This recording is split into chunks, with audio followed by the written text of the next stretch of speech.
Everyone, welcome to this PGA Learn from the Best webinar. My name is Fiona Champness, Business Relationship Officer for the PGA, and I'm here today with Rhys Atkinson, PGA Professional and owner of Eclipse Golf Limited. Good morning, Rhys. Good morning, Fiona. How are you? Very well, thank you. Thank you for joining us this morning.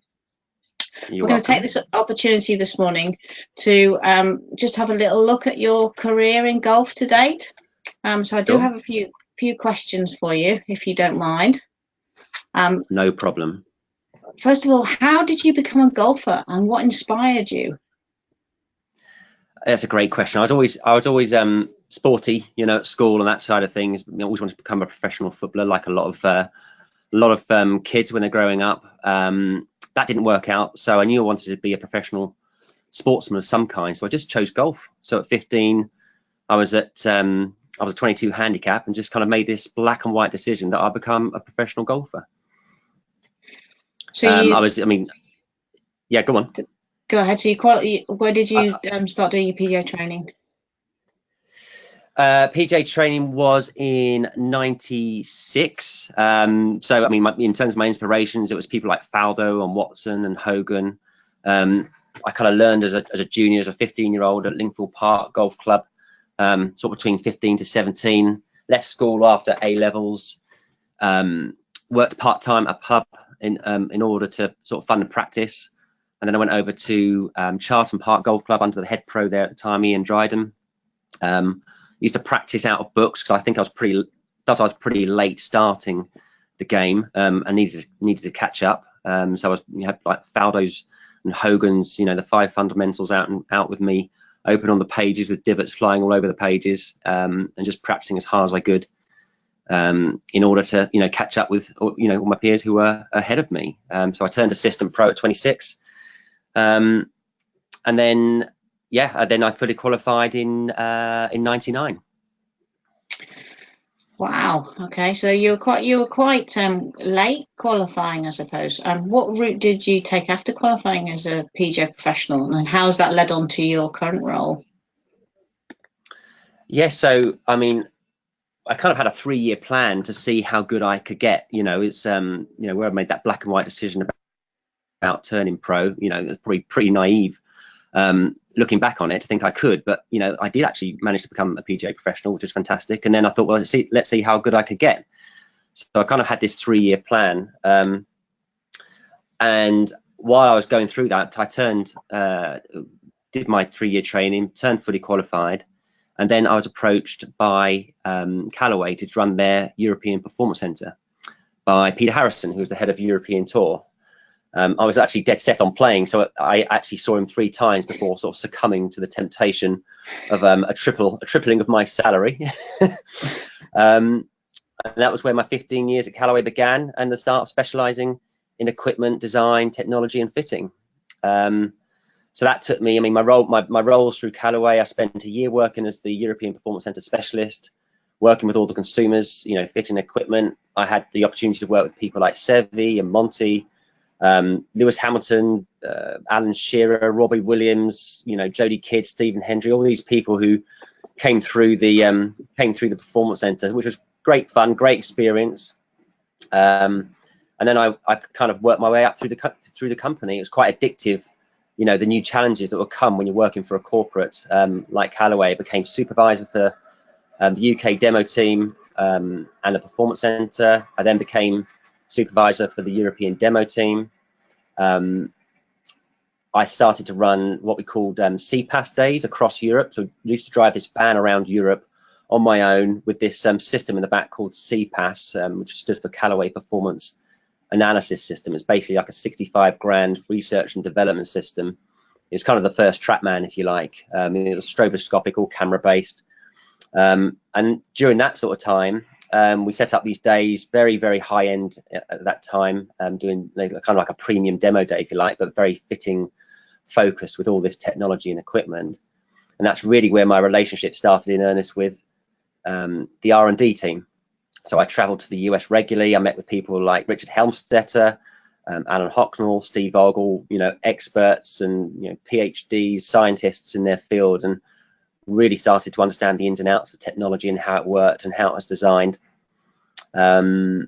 So that was the start of that, and then I became manager of the custom fit system, the OptiFit system for Callaway, starting from their big green barrow, the big green machine, no interchangeability at that time, but all glued clubs together, put in a big cart with an IBM laptop and a little basic launch monitor attached to it. And that was really, I think it's in about 2000. And that was the start of really the big kind of boom in custom fitting, if you like. We did a launch up at the Belfry with Sevi, and we think over the years we got up to about 1,700 systems across Europe. So I was responsible for, putting those together, designing the carts. I wrote the custom fit manual, which I think they still use today. And then following on from that, at the same time, I headed up the training side of things. So training our retailers, our pros, in custom fitting and how to use the tools to the best of their ability. And that was for Europe, Middle East and Africa.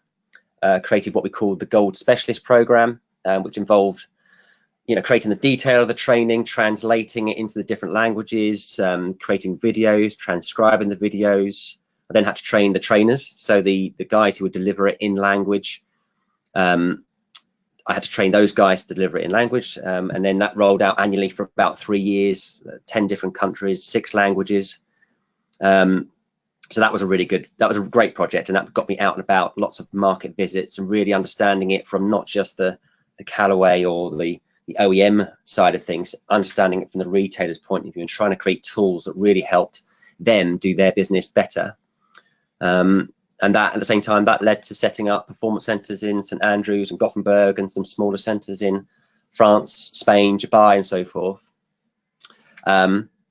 So yeah, that was kind of it from the Callaway perspective in terms of the fitting. In 2004, I also added product management to my role. So that was from like 2004 to 2008. That was alongside the training and custom fit management roles.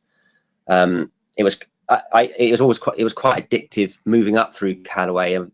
There's it was quite humbling to be kind of rewarded or trusted with these roles. So people like Neil Howie and Pete Harrison, Jeff Dodds, Nick McAnally, they were instrumental in helping me get these opportunities, and I wouldn't have had any of it without being a PGA professional. That was the initial starting requirement. And then I also learned an awful lot and added to my PGA knowledge and experience by being at Callaway. So the product management role involved travel to China and the US. The days kind of never seemed to end. So for several years, it was kind of like 80-hour weeks, but never regretted any of that because it was a huge learning curve. And it was actually during that time, from about 2003, I think, that I started about setting up my own company and sort of researching and studying, learning how to create a business plan, and kind of taking the knowledge that I was picking up, having been PGA, and going through the Callaway side of things, in order to set something up on my own. So actually, it was in 2012 I presented an idea to Callaway because they were downsizing a little bit. They were cutting some costs and a few staff were going. So I presented a business idea to them of becoming a third party and providing all their training and demo needs, which didn't work out. I mean, that didn't run. They didn't want to go for it. But within a couple of weeks of that meeting, I was then offered the role of European tour representative. So that was going to be a huge change from all the management side of things that I'd been doing. And I realised quickly, though, that it was a role that would really flesh out my experience and preparation for starting my own company, and would give me a USP to market. So I took that opportunity and ran with it. So yeah, that was kind of the route from PGA, turning PGA professional, and then being picked up by Callaway, and then working my way through the company until I am where I am today, really. Yeah. So tell us, Rhys, about your current role and what you're doing now. So so I started Eclipse Golf. I always wanted to. I really wanted to practice what I preach, really. So Eclipse Golf was started in 2015. It was the year of the eclipse, hence the name to some degree, but also I wanted a name that would eclipse also means totality, so it was covering everything golf, but really the focus was equipment and I wanted to make sure I could build a business that was that offered a, high-end fitting services, and that gave basically what I would call the 5 R's, better results for the clients who I saw, would then enable me to build my reputation, get repeat business, get referrals, and increase revenues in doing so. So I now work out of 7 different venues: Knightsbridge Golf School up in London, Horsham Golf and Fitness, Horn Park Golf Club, Slinfold Golf and Country Club, Cranley Golf and Country Club, and Charlton Park. So I basically am mobile in the van. I've got all the fitting equipment with me, and I take these high-end services around to these different venues, and I've got a couple of neutral venues which I work out of as well, so people can send their clients to me, and that seems to work really well with the venues getting the benefit of the sale, and I'm taking the session fees. But the whole purpose of building this business up as it is at the moment is that I can then really create training for PGA professionals. So the idea being that I practiced what I preach. So I wanted to make sure that what I, all the experience I picked up through Callaway on the European tour, and all the management side of things, the management experience, I could bottle it and create training to actually help make these services more available across the country. So that's what I'm working on and working towards at the moment. That sounds like an exciting project. If you could give PGA pros 1 or 2 key tips around custom fitting, what perhaps might they be, Rhys? Oh, that's a really good question. You threw that one on me. I think I would say remain open-minded. That would be the key thing.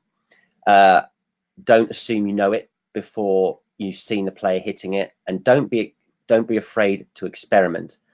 There are kind of some general rules out there, which people will follow when they're fitting. Speed equals a certain flex. I had experiences which showed me that there was one customer I had when I was at Callaway early on in my career who ended up with an X100 shaft. He was in his 70s and he swung at 68 miles per hour. It was completely off the scale, off the book, against anything I'd ever done or learnt about, but it worked. And he actually wrote in as well to say how well he's enjoying the clubs and really enjoyed the experience, etc. So remain open-minded, test things out, and don't assume you know it all. And I think the other thing I would probably say is don't rush. Don't try, it's not the sign of a good fitter, in my opinion, to be quick. You need to take your time, and you need to really understand what it is and who's in front of you and how to best help them. Don't rush it. I think they would be the 2 key things. I mean, one of the things I didn't mention when I was at Callaway was I spent 2.5 to 3 years out on the European tour, so it was very different out on the tour. I was working with people like Stenson and Willett and Thomas Bjorn and Montgomery, etc.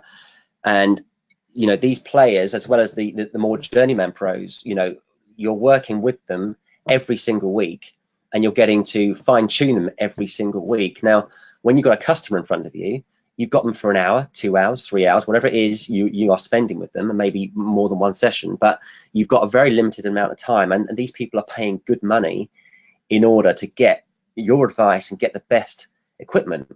Now, I might be working one week with whoever it might have been, Ernie Els, Alathabal, whoever it was, and if it didn't work, you'd known pretty soon if it didn't work, but you then got the opportunity to actually amend it and tweak it the following week. And they're not paying their money, they're not paying money to buy the equipment. So actually, I think the responsibility of PGA professionals in order to fit their clients is a big one. It's a big pressure. And so I would say don't rush, take your time, try new things out, and care and be motivated by the result. If you get the results, that will have the knock-on effect of getting repeat business, like I say, and you'll become a specialist in your own right. And I think that's where I'm going with the training. Now I've done 3 years with Eclipse Golf, and that's building really, really well. I'm now ready to bottle that and actually create the training, which I'm working on at the moment, in order to take these things out to my fellow PGA professionals. Thank you, Rhys. You talk very passionately about what you do. What do you enjoy about your work? I love making a difference. I the challenge of every single fit and getting it right. I'm quite thorough and quite detailed, so don't leave any stone unturned. And I really enjoy the reaction that you get from your client when the light bulb goes on, and when they get that initial feeling of when you've got it all right for them, they hit it and it all works, and it's a really, really lovely thing. So I really enjoyed that bit of it. I've also loved, having been with one brand for many years, it's been fantastic getting to know all the other brands, Mizuno, Strixon, TaylorMade, Titleist, PXG, Ping, etc. They are fantastic brands, and I'm now at the point now where I feel like I know all of these brands as well as I used to know Callaway, and it's I'm now able to have a plethora of products. So I don't really think about the brand anymore. I look at a player and I'm thinking about what features do they need? Do they need offset? Do they need a slightly wider sole? Do they need a certain profile or top edge, or a certain weight, certain feel, certain balance? And now I'm able to think, oh, well, hang on, this guy he's a G400 or G410, should I say, coming out shortly, but or he's a Mizuno hot metal, 919, or no, he's a Titleist AP3, because they've all designed products which are designed for a certain type of player, but they're all different, and all these things vary. So now I'm not thinking about the brand, I'm thinking about the model, and that's been very rewarding, something I've really enjoyed since taking on the Eclipse Golf project. Rhys, it sounds like you're very busy. What does a typical week look like for you? Oh yeah, it's a bit mental. It's non-stop. I think that's the way I am. But it's full up with clients. I'm working out of 7 different venues, so I'm mobile. I'm up and down. I'm talking to you today actually from the Knightsbridge Golf venue. So I go up there 2 or 3 times a week on the train, carrying clubs up with me that I've built and repaired or what have you, and taking clubs back.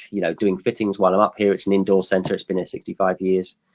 And then there's follow-ups with all the customers. So being quite thorough, I often make a little bit of a rod my own back by making sure that the detail, it's detailed. It's detailed follow-up. People understand every step of the process, and I want to make sure they get why I'm recommending what I'm recommending. So yeah, traveling into the venues, seeing the clients, doing the follow-ups, and then building the business. I've got to have time to build the business.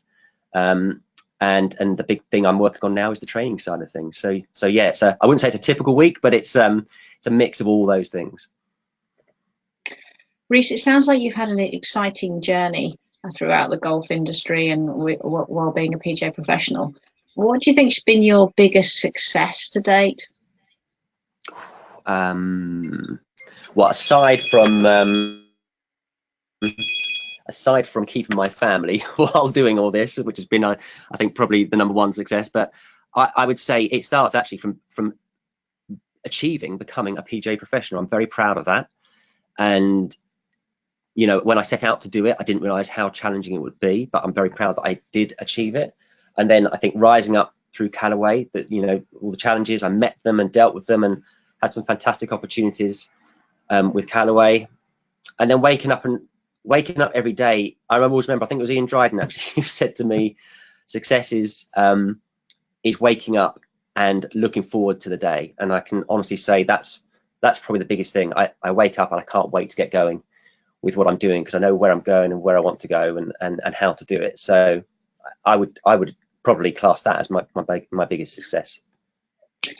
So if we've got young PGA members out there, just qualified, interested in custom fitting, what advice would you give to them? That's a great question. So I think it's something you need to be. If you're a PGA professional, it's probably true to say that you're passionate, or you have some passion, or you have the desire to help people play better. So I think that many times and often custom fitting is treated as a separate thing. It's like a sales closing tool, whereas it should be included in the improvement cycle of services that a PGA professional has to offer. So I would say to them from custom fitting that, look, if you can specialize in equipment fitting. It's not about the sale. You'd be amazed at that. It's not about the sale. It's about the result for the player. So specialize in equipment. Research equipment. While I was out on tour, I developed a shaft fitting process methodology, if you like. It wasn't really a fitting. It's more about understanding the different character of shafts. And it's things like that, you know, of doing the research to understand all the different things that go into a component, whether it be the shaft or the head or the grip, and how it all blends together, and then how that will actually affect the end result for the player. So, for example, one of the things I learned on tour when I was fitting Pablo Larrazabal was swing weight. He had a particularly heavy swing weight, and we experimented with going lighter. It's something he wanted to do, and there were a couple of things that really shone out to me. Number one, how much speed he picked up without trying. There was just more speed there. It was an observation more than anything else, and the lack of control that came with that. His dispersion, you know, got wider. He wasn't able to control the shots quite as well. So the whole control and speed implications of changing swing weight were really important. So, you know, to answer your question, I would say understand the components you're working with and the equipment you're working with. So if you've got a fitting cart, whatever brand it may be, make sure you understand what happens when you put a certain shaft into that head. It could be a swing weight effect, it could be a flex effect, and it could be a feel effect as well. So yeah, treat equipment as one of the areas that you can specialize in to help your players improve. And in order to do that really well, you've got to understand the equipment and the tools you're working with. And like I say, remain open-minded, keep learning with every single fit you do, and that will naturally, you know, take you on that journey. And it's a fabulous one to be on. Rhys, thanks for that. And finally, tell me about your future plans. Yeah, so I mean, it's last 3 years I've been doing it with Eclipse Golf, and that's gone really well. I've always wanted to conduct the training side of things for other professional golfers, retailers who want to improve that part of their business. So that's what I'm working on at the moment, make those high quality services available more widely across the country. So I'm creating a 6-week training course at the moment, should be ready by, well, within a month, I would think, in order to help PGA pros become the best fitting specialists they can be. So my plan is very much to pursue that side of the business, and yeah, try and make a difference on that side of things, and see where we go with it. Rhys, thank you very much for your time this morning, and thank you for our audience for listening and taking the time. If you do want to hear more on our PGA Learn from the Best webinars, please do visit www.pga.info. Rhys, thank you once again. You're very welcome. Thanks very much, Fiona.